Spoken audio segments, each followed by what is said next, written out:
burada ne oluyor asker? Bu adam Japonların eşyalarını çaldığını iddia ediyor.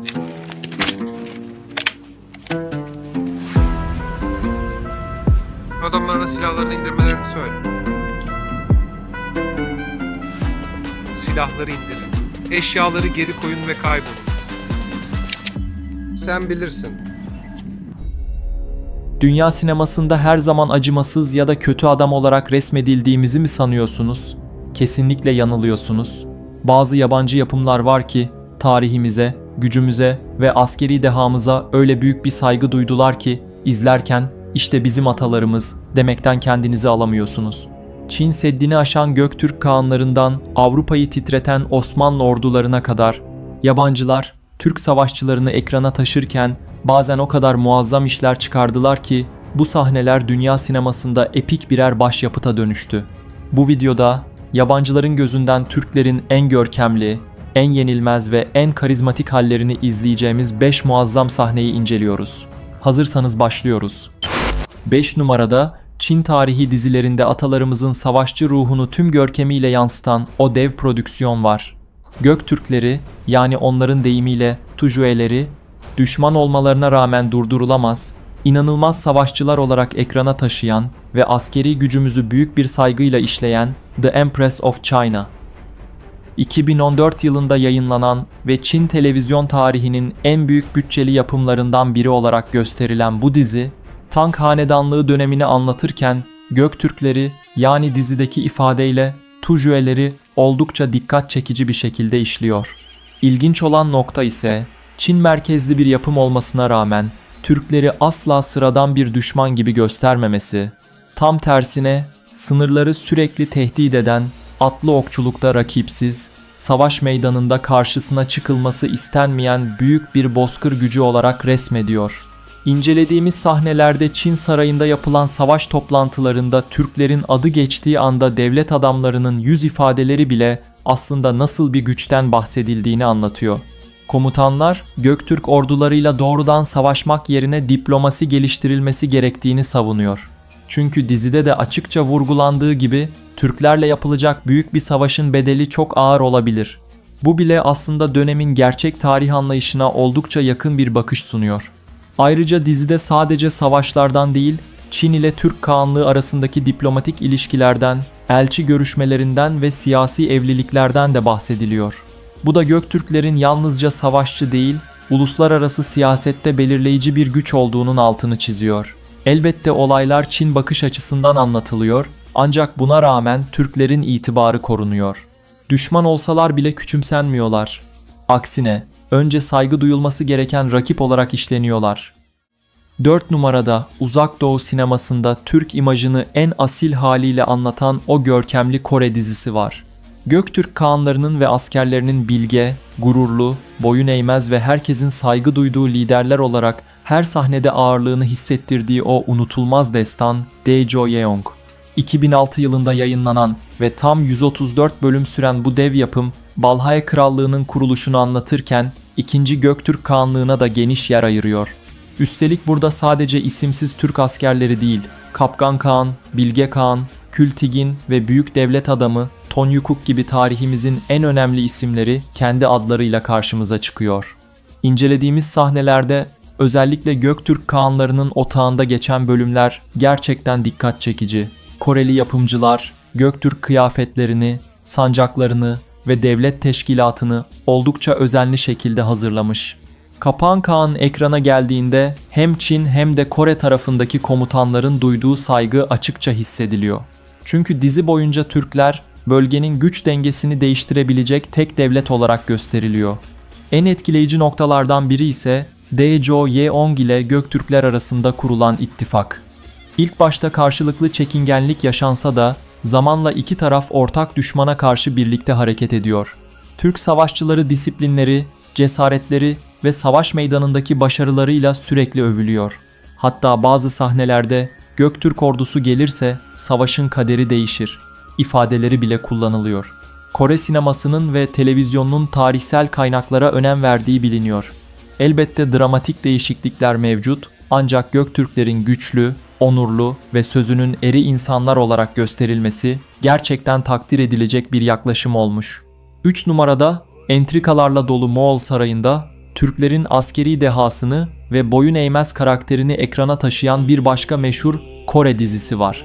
Batolu isimli hayali bir Türk kadın liderin önderliğinde kam davullarıyla düşmanın psikolojisini yerle bir eden o efsanevi taktiklerin ve Türk savaşçılarının korkusuzluğunun dakikalarca övüldüğü o muazzam yapım Empress Ki.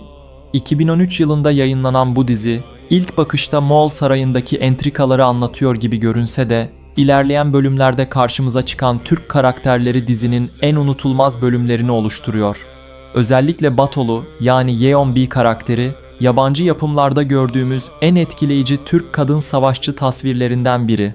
At üzerinde oka kullanan, askerlerine liderlik eden, gerektiğinde savaş planı hazırlayan ve düşmanı psikolojik olarak yıpratan son derece zeki bir lider olarak gösteriliyor. İncelediğimiz meşhur kam davulu sahnesi ise gerçekten unutulmaz. Türk savaşçıları gece boyunca davullar çalarak düşman ordusunu uyutmuyor. Günler süren bu psikolojik savaşın ardından karşı taraf hem fiziksel hem de zihinsel olarak çöküyor. Ardından Türk süvarileri saldırıya geçerek büyük üstünlük sağlıyor. Bu sahne sadece fiziksel güç değil, Türklerin askeri zekasını da öne çıkarıyor. Batolu karakterinin en dikkat çekici tarafı ise hiçbir otorite karşısında eğilmemesi.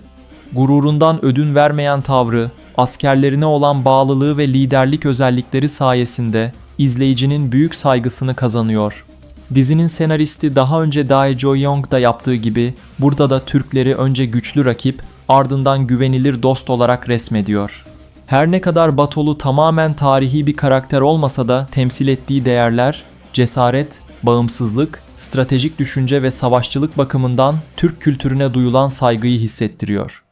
2 numarada Boğdan Prensi Stefan Celmare'nin Fatih Sultan Mehmet Han ile yaptığı savaşı anlatan ve sinema tarihine geçen o muazzam Romanya filmi var.